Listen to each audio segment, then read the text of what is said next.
దేవునికి స్తోత్రము. మీ అందరికీ వందనాలు. ఈ దినము కొరకై ఏర్పాటు చేయబడిన వాక్య భాగము అపోస్తుల కార్యములు 2వ అధ్యాయం 22వ వచనం. ఇశ్రాయేలు వారులారా, ఈ మాటలు వినుడి.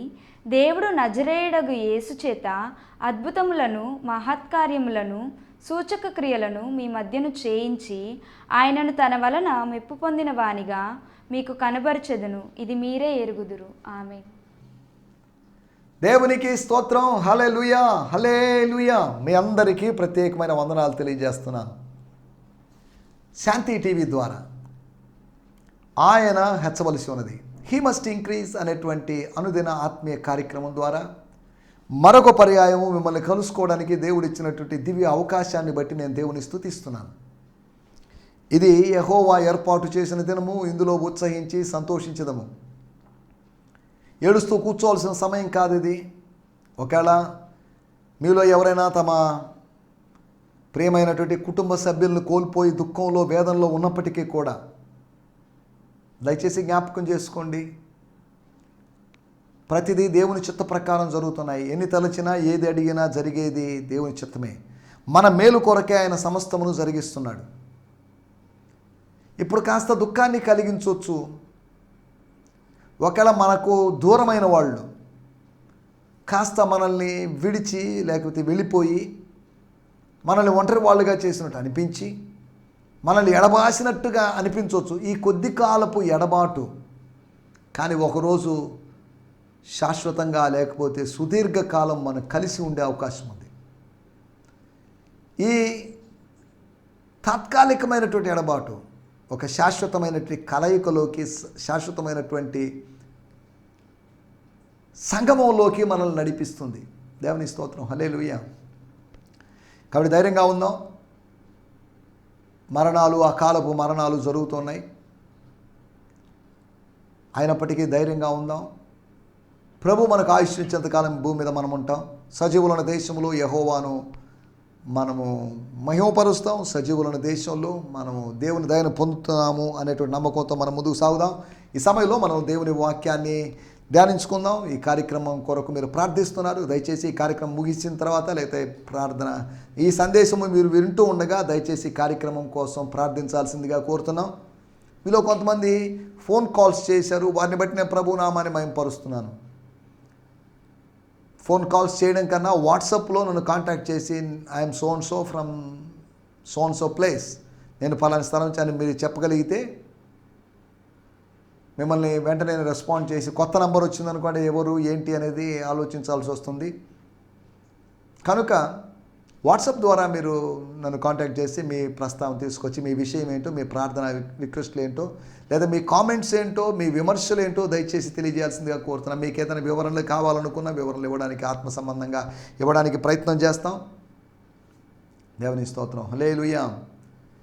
ఈ సమయంలో మనం దేవుని వాక్యాన్ని విందాం. దేవుని స్తోత్రం, స్తోత్రం. హల్లెలూయా. నిన్నటి ఎపిసోడ్లో రక్షణ గురించి మనం మాట్లాడుకున్నాం. ఏంటంటే ఆత్మానుభవం కలిగిన చోట రక్షణ కన్నా అది ఉన్నతమైన మెట్టు కదా.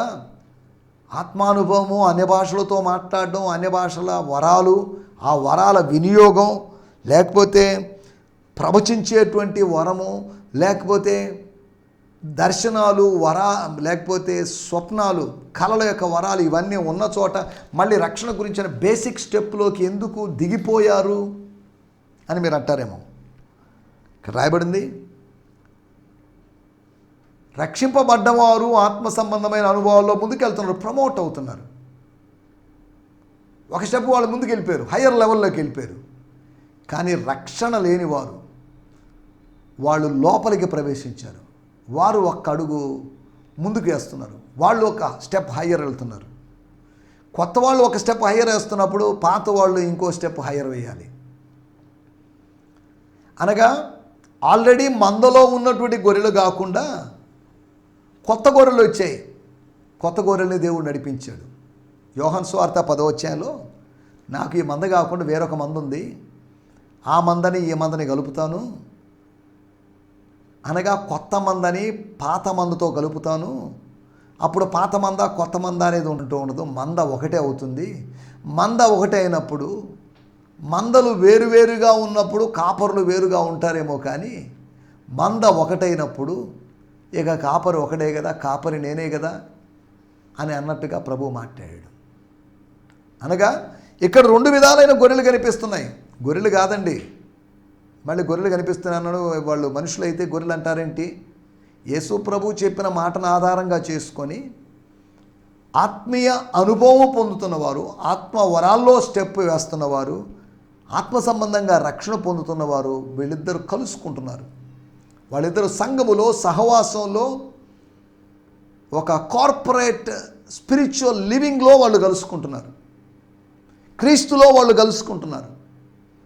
ఇక్కడ మళ్ళీ జూనియర్ సీనియర్ అనేటువంటి విభజన కాదు, సేవకులు విశ్వాసి అనేటువంటి విభజన కాదు. అక్కడ దేవుని స్తోత్రం, హల్లెలూయా.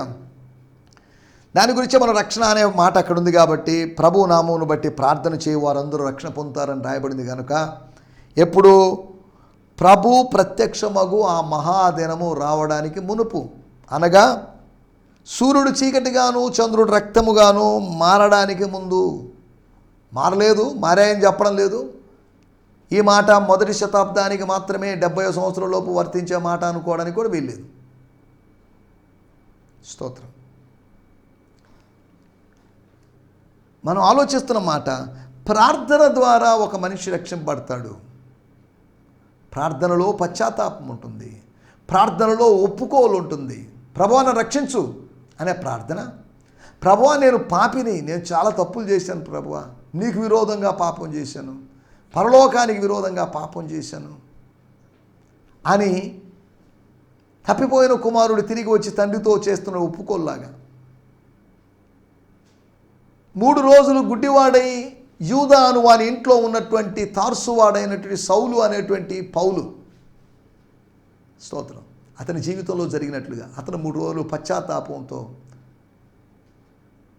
ఐఎమ్ సో సారీ ప్రభువా, నిన్ను నీ ప్రజల్ని, మహిమ కలిగిన నిన్ను, మునికోళ్ళ లాంటి నీ ప్రజల్ని నేను ఇబ్బంది పెట్టిన, ఐఎమ్ సారీ అని పశ్చాత్తాపంలో ఉన్నాడు. దైవ చిత్తానుసారమైన దుఃఖములో గడిపాడు ఆయన. గాడ్లీ సారోలో గడిపాడు కనుక రక్షింపడ్డాడు. దైవ చిత్తానుసారమైన దుఃఖం, ప్రార్థనలో దైవ చిత్తానుసారమైన దుఃఖం ఉండాలి. పరిస్థితులను బట్టి భోజనానికి లేదే, బట్టలకి లేవే, రేపటికి ఎలాగా అనే దాని గురించి ఆలోచించిన దుఃఖం కాదు.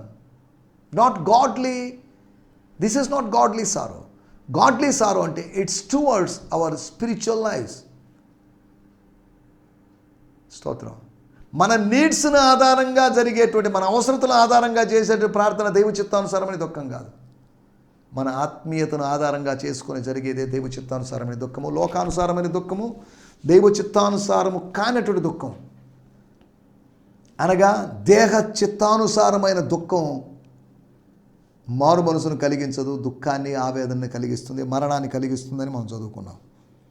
రెండోది, ప్రభు యొక్క సాన్నిధ్యం ద్వారా మనం రక్షింపబడతాం. God will save his people in his presence. ఆయన వచ్చాడు అంటే ఆయన సాన్నిధ్యంలో ప్రజలు రక్షింపబడతారు. రక్షణ గురించి ఒక పెద్ద ప్రసంగం చేయాల్సిన అవసరం లేదు. ఆయన జస్ట్ అక్కడ ఉంటే చాలు. ఆయన చూడగానే, ఆయన సాన్నిధ్యంలోనే, ఆయన వెనక్కి తిరిగి చూడగానే వెలుపలికి పోయి సంతాపపడి ఏడ్చాడంటే పేతురు గారు.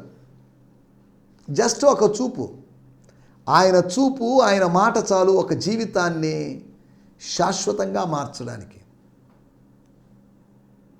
దేవుని స్తోత్రం, హల్లెలూయా. ప్రభు యొక్క సాన్నిధ్యం ద్వారా నన్ను రక్షించడానికి ఆయన నాతో కూడా ఉన్నాడు కనుక నేను ఏమాత్రం కదల్చబడేదంటూ ఏమీ లేదు, నేను ఫిక్స్డ్ అయిపోయి ఉంటాను అని కీర్తనాకారుడు, లేకపోతే 25వ వచనంలో మాట్లాడే మాట మనం వాడుక భాషలోంచి WPTC బైబిల్లోంచి కూడా మనం చూసుకొని చెప్పుకున్నాం. మూడోది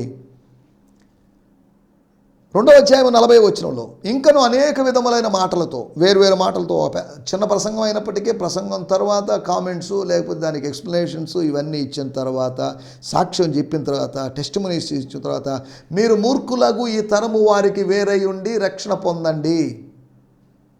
మీరు రక్షణ పొందాలండి. ఎలాగా? మీరు మారు మనసు నిమిత్తమై, మారు మనసు తర్వాత రాయబడింది పాపక్షమాపణ నిమిత్తం.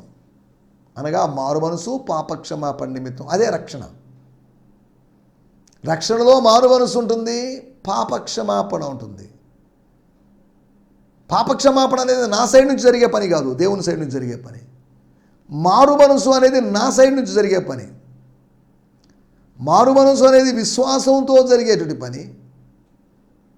పాపక్షమాపణ అనేది కృపతో జరిగేటువంటి పని.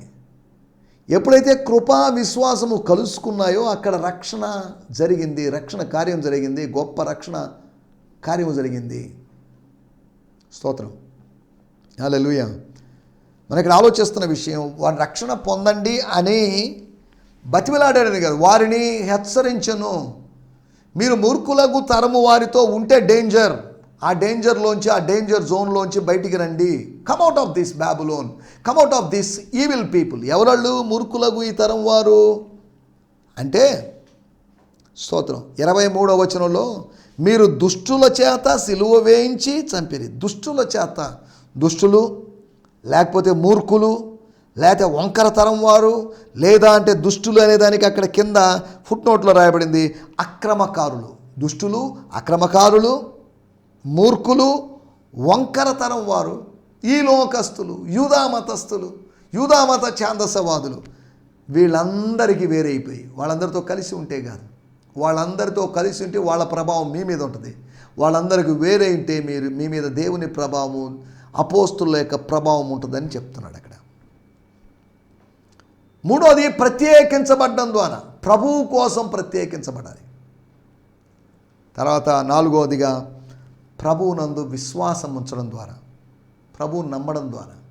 ప్రభువుని ఎలా నమ్ముతాం? అప్పుడు ప్రతివానికి భయం కలిగింది. 43వ వచనం, మరియు అనేక మహత్కార్యములు సూచక్రియలు అపోస్తుల ద్వారా జరిగాను. ఎలా జరిగాయి? స్వార్థ ప్రకటించారు, సూచక్రియలు చేశారు. మార్కు స్వార్థ 16వ అధ్యాయం చివరి వచనంలో ఉన్నట్టుగా, అపోస్తుల కార్యం 8వ అధ్యాయంలో ఉన్నట్టుగా ఫిలిప్పు వెళ్ళాడు, వెళ్ళి సువార్త ప్రకటించాడు, సూచక్రియలు జరిగాయి. అనగా సత్య సువార్త, రక్షణ సువార్త, విడుదల సువార్త ప్రకటించబడింది. ప్రకటించబడిన తర్వాత సూచక్రియలు జరిగాయి. ఇక ప్రజలకి, అనగా థియరీ ప్లస్ ప్రాక్టికల్ రెండూ జరిగేసరికి వాళ్ళకేం మాట్లాడే అవకాశం లేదు, అంగీకరించాల్సినటువంటి పరిస్థితి. ఇర్రెసిస్టబుల్గా, ఏమాత్రం తృణీకరించడానికి వీలు కాని విధంగా, స్తోత్రం, హల్లెలూయా, ఆయన పరిస్థితులు ఏర్పడ్డాయి. వాళ్ళు విశ్వసించారు.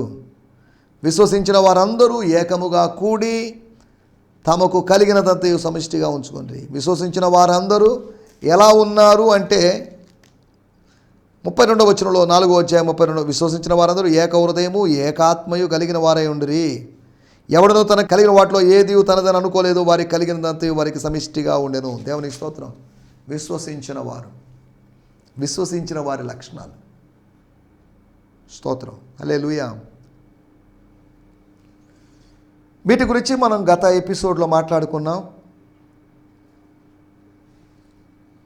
రండి, ఈ సమయంలో మనం దేవుని వాక్యాన్ని ధ్యానించుకుందాం. మన సమయం కొద్దిగా ఉంది. స్తోత్రం, స్తోత్రం. మన ధ్యానం నిమిత్తమై book of acts 2nd chapter 22nd words, అనగా అపోస్తుల కార్యములు 2వ అధ్యాయం 22వ వచనం. ఇశ్రాయేలు వారలారా, ఈ మాటలు వినండి. దేవుడు నజరేయుడగు యేసు చేత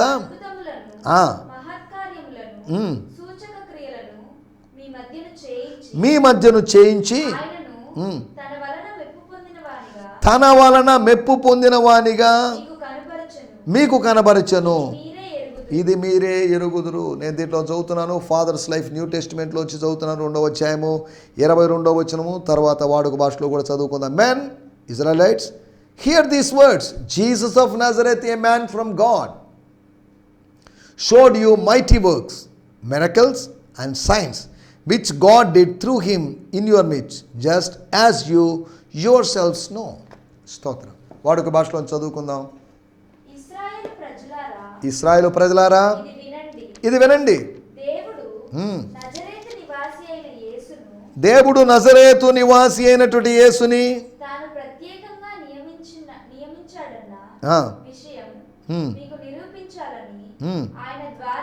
ఆయన ద్వారా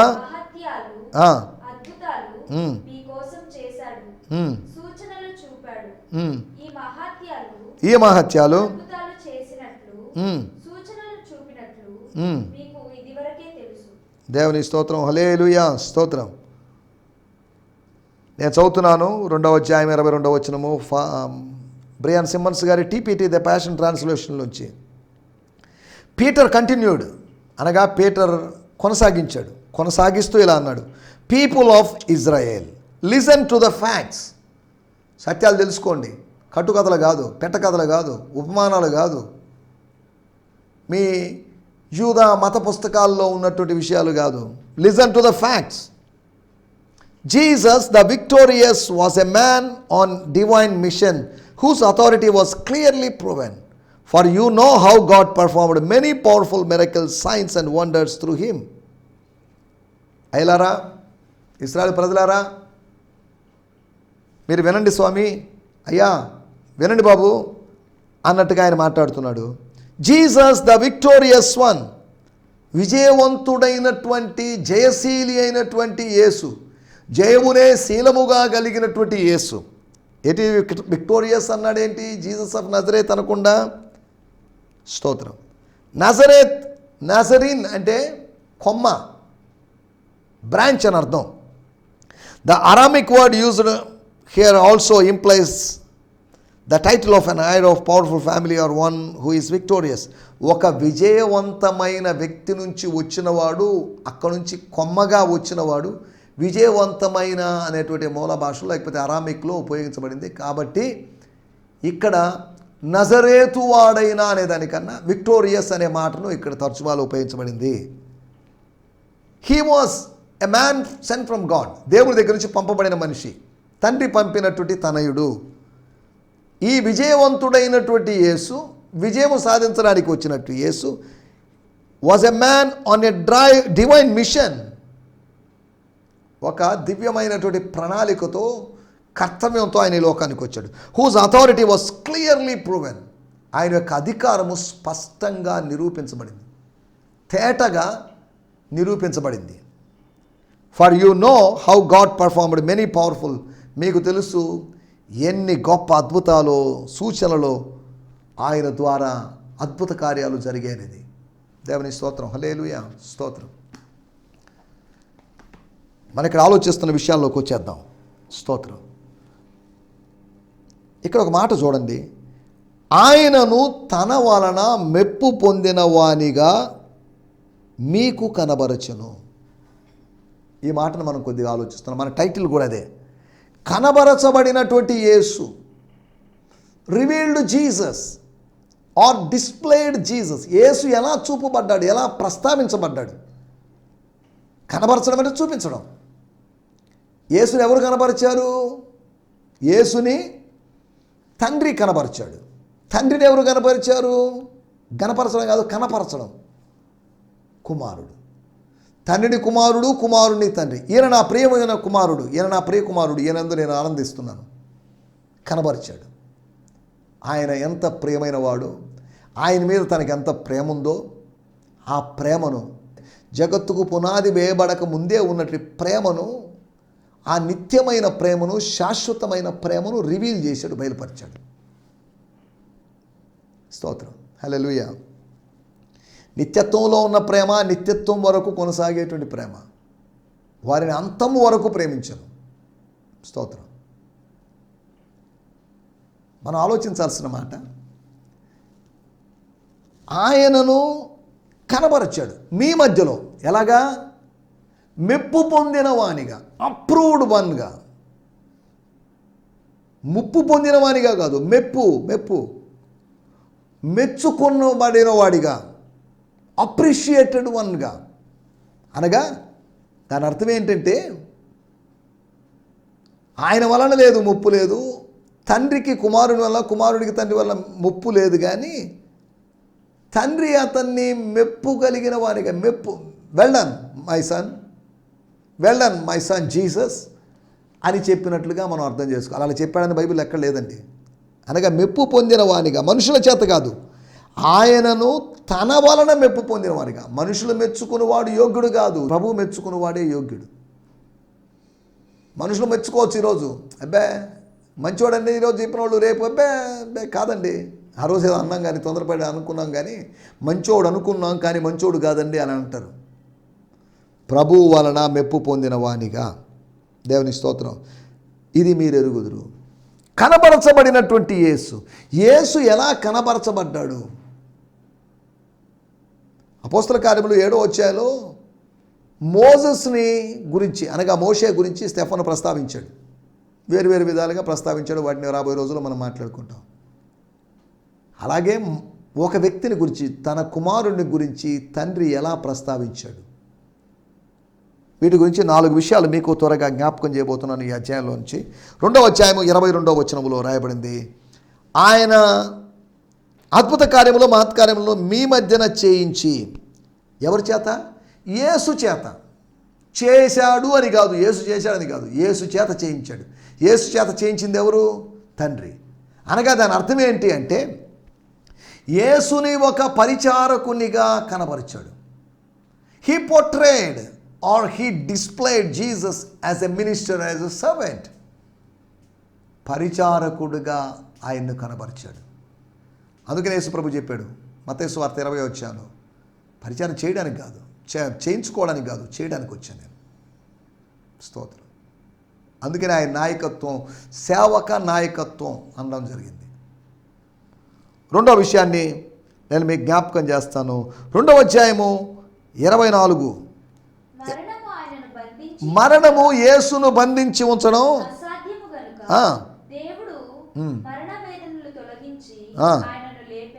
మరణము ఆయన మీద ఆధిపత్యం, అధికారం చెలాయించలేదు. మరణము ఆయన్ను బట్టి అతిశయించలేదు. మరణము ఆయన్ని బంధించి ఉంచుట అసాధ్యం. It's impossible. స్తోత్రం. దేవుడు ఆయన్ను మరణ వేదనలు తొలగించేశాడు అని మాత్రం కాదు, మరణ వేదనలు తొలగించి ఆయనను లేపాడు. 32, ఈ యేసును దేవుడు లేపెను. దేవుడు యేసును లేపాడు. పునరుత్థానం అనేది కట్టుకథ పెట్టకథ అని కాదు. మీ కట్టుకథలు పక్కన పెట్టేసేయండి. మీ కట్టుకథ ఒకటి అల్లారు కదా, ఒక ఫ్యాబ్రికేటెడ్ స్టోరీ ఒకటి ఉందిగా. మేమందరం నిద్రపోతున్నప్పుడు శిష్యులు వచ్చారు ఎత్తుకొని పోయారని. ఆ స్టోరీలు ఇప్పుడు పనికిరావు. ఏమండి ఈ స్టోరీ ఒకటి ఉంది కదా అని ఇక్కడ ప్రస్తావించిన వాళ్ళు ఎవరు? ఆ స్టోరీ ఇన్వాలిడ్ అయిపోయింది. కొన్ని రోజులు అది వ్యాలిడ్గా ఉంది. అబద్ధం కొన్ని రోజులు చలామణి అవుద్దేమో, కానీ సత్యం మాత్రం శాశ్వతంగా చలామణి అవుతుంది. అబద్ధం 4 రోజులు, అబద్ధం 1 నెల చలామణి అవుతుందేమో, 1 సంవత్సరం చలామణి అవుతుందేమో, కానీ సత్యము శాశ్వతంగా ఉంటుంది. ప్రేమ శాశ్వత కాలంగా ఉంటుంది, అలాగే సత్యం కూడా శాశ్వత కాలంగా ఉంటుంది. స్తోత్రం. హల్లెలూయా. 2వది, ఆయన్ను పునరుత్థానునిగా, he portrayed or displayed as Jesus Christ as a resurrected one. దేవుడు ఆయన చేత పరిచర్య చేయించాడు, పరిచారకుడుగా మార్చుకున్నాడు. అనగా ఆయనకు దాసుడుగానో బానిసని కానీ దాని అర్థం. 2వది, ఆయన్ను పునరుత్థానునిగా ప్రజెంట్ చేశాడు. 3వ విషయాన్ని నేను మీకు జ్ఞాపకం చేస్తాను. 2వ అధ్యాయము 30వ వచనం. స్తోత్రం. అతని సమాధి, అనగా దావీదు సమాధి, యేసు ప్రభు సమాధి కాదండి. యేసు ప్రభు యొక్క తెరవబడిన సమాధి గురించి కాదు.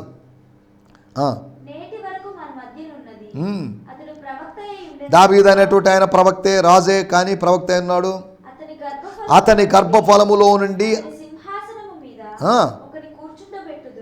దేవుని స్తోత్రం, అతని గర్భఫలములో నుంచి అతని సింహాసనం మీద ఒకరిని, వెంటనే వచ్చినటువంటి సొలొమోను గురించి చెప్పబడినటువంటి మాట కాదు. స్తోత్రం. మరి ఎవరి గురించి చెప్పండి మాట? లూకా సువార్త 1వ అధ్యాయం, దానియేలు గ్రంథము 2వ అధ్యాయం, ఇవన్నీ మనం చూసినప్పుడు ఆయన యొక్క రాజ్యము నిరంతరం ఉంటుంది. మెస్సియా యొక్క పాలన నిరంతరముగా ఉంటుంది. మెస్సియా పాలన గురించి మనం మాట్లాడుకోవాలి. క్రీస్తు యొక్క పాలన గురించి, దావీదు ద్వారా, దావీదులో నుంచి వచ్చాడు క్రీస్తు. అబ్రహాము కుమారుడైన, దావీదు కుమారుడైన యేసు క్రీస్తు వంశావళి అని రాయబడింది. యేసు క్రీస్తు. స్తోత్రం. హల్లెలూయా. 3వ విషయం, ఆయన్ని పాలకునిగా, ఆయన్ని కింగ్గా, ఆయన్ని రాయల్ వన్గా, రాయల్టీ కలిగిన వానిగా, అనగా స్తోత్రం పాలకునిగా ఆయన్ని ప్రస్తావించాడు. పాలకునిగా ప్రజల ముందు చూపించాడు. మీ ముందు ఆయన కనబరిచాడు. ఎలా కనబరిచాడు? ఆయన్ని పరిచారకునిగా కనపరిచాడు, ఆయన్ని పునరుత్థానుడిగా కనపరిచాడు, ఆయన్ని పాలకునిగా కనపరిచాడు. 4వ విషయం చెప్పి ముగిస్తాను. అపోస్తుల కార్యములు 2వ అధ్యాయము 33వ వచనం. కాగా ఆయన దేవుని కుడిపార్శ్వమునకు హెచ్చింపబడి ఆయన దేవుని కుడిపార్శ్వమునకు హెచ్చింపబడి పరిశుద్ధాత్మను గూర్చిన వాగ్దానమును తండ్రి వలన పొంది పరిశుద్ధాత్మను గురించిన పరిశుద్ధాత్మను ఆయన పంపించాడు కదా, తండ్రి వలన పొందాడు. మీరు చూచుచు వినుచున్న దీనిని కుమ్మరించి ఉన్నాడు. దేవుని స్తోత్రం, హల్లెలూయా. Then God exalted him to his right hand upon the throne of highest honour and the father gave him the authority to send the promised Holy Spirit. వాగ్దానం చేయబడిన పరిశుద్ధాత్మను పంపించడానికి తండ్రి ఆయనకు అధికారం ఇచ్చాడట. Which is being poured out upon us today. మన మీద పోయబడినది, ఆ పోయబడిన పరిమళ తైలం, ఆనంద తైలం. స్తోత్రం. Splash out the gift of Holy Spirit. ఆయన పరిశుద్ధాత్మ వరమును మన మీద చిమ్మాడు, లేకపోతే చిలకరించాడు, లేదా ప్రోక్షించాడు అనే మాటను అరామిక్లో రాయబడింది. This is what you are seeing and hearing. స్తోత్రం. అనగా 4వదిగా మనం ఆలోచిస్తున్నాం, పరలోకానికి ఎక్కినవాడుగా. స్తోత్రం. 34వ వచనం, దావీదు పరలోకానికి ఎక్కిపోలేదు. యోహాను సువార్త 3వ అధ్యాయంలో పరలోకానికి మనుష్య కుమారుడు తప్ప, పరలోకము నుంచి వచ్చిన వాడు తప్ప ఎవరు ఎక్కిపోలేదు. పరలోకానికి ఎక్కిపోయాడు. అనగా పరలోకానికి భూలోకానికి వేయబడిన నిచ్చెన మీద ఎక్కి వెళ్ళాడని కాదు, మేఘవాహనం మీద వెళ్ళాడు. అనగా ఎగ్జాల్టెడ్ వన్గా ఉన్నాడు, హెచ్చించబడిన వాడుగా ఉన్నాడు.